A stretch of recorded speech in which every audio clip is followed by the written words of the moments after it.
I'm Justin. I have been in Barker since I was 13. I'm currently attending the 10:30, I think now it's the 1 BRMC service. So I didn't grow up in a Christian family. I was invited to Barker by a few friends. I think at that point the big context is that I was already a Christian. I accepted Christ in ACS primary when I was P1, and then during a REW, I don't know if that's called a Religious Emphasis Week.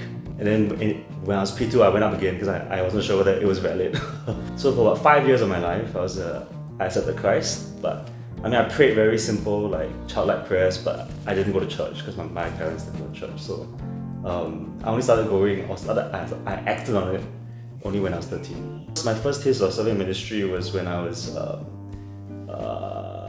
think Sec 1 Church Camp. I think that was 2007. I recall being given the words to my first prayer as a worship leader.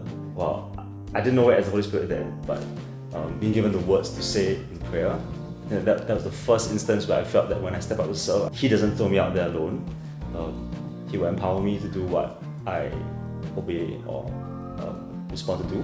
When I was 17, I was asked to be a youth music min IC. I think what I appreciated about that was I was very blessed to have been mentored and walked with by a few of the leaders then. I acknowledge that not everyone had that. Right? I do think that that's changing. Anyway, so maybe it'll be helpful to give a bit more context on what the culture of mentorship was like back then. Yeah. I've been serving in the young adults ministry since 2016. So all credit to the leaders then. There was a desire to mentor various leaders or potential leaders. I think what we didn't have then was a culture of mentorship beyond just the leaders, or beyond those who were a bit more committed. Maybe in 2017, 2018 when Pastor Jeremy came, there was a feeling that many young adults, whilst enjoying the bigger events we had, I guess there was some dissatisfaction still with the depth of community. What we were convicted of then was to build a prayerful, authentic community of Christ's disciples through connect groups. Looking back now, I think it's about 8 years since then, I'm thinking, isn't that something that you want to do in any church, regardless of how old you are? It's not a young adult thing, right, to be part of a prayerful, authentic community. But I think that was the cry that got heard from many young adults at that point. Many people think of it as, it's a time where young adults left the church. But I think the building of that identity or community of young adults in those years, that laid the foundation as well for us being able to gather the various connect groups and build that cluster leader support system that we did. So we do stand on the shoulders of those people who did the work then. It was just a change in season. In terms of life on life, I think a lot of this, as I said, is a bit unseen. But it moved away from the idea of that I must find an older mentor, which is still important, to how do I journey with my peers, right? Within a CG.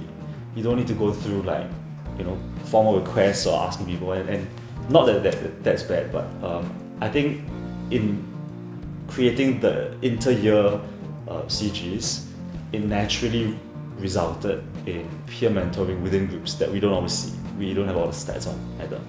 I guess the point of that was to build a deeper community, not just a community that gathers often, that's visible and seen, where you can put on KPIs. We had X event with Y amount of people, but something that's more unseen, right? I like to believe over the last 7 to 8 years, something shifted in the hearts of the young adults, in the hearts of the church towards young adults, and a lot of it is in the unseen. In the meetings in the various houses each week, scattered across the church and Singapore, and there's great beauty in that. God worked through that in His own quiet way.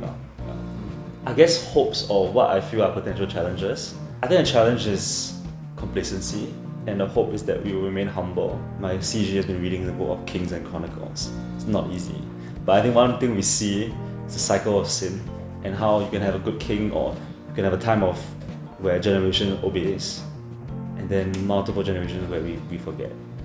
It's a very humbling reminder that we need to pass our faith down, not just to our children, because that's a different ballgame, right? But I guess within the context of young adults, pass our faith to those that, to our juniors, our younger peers.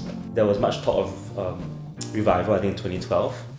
That was when Pastor Malcolm was talking about the 40 or 50 years after the Clock Tower revival. The biggest fruits to me of the Spirit moving, one is how it's sustained through the lives of the people who worship then and what it looks like now, maybe 10 to 15 years later.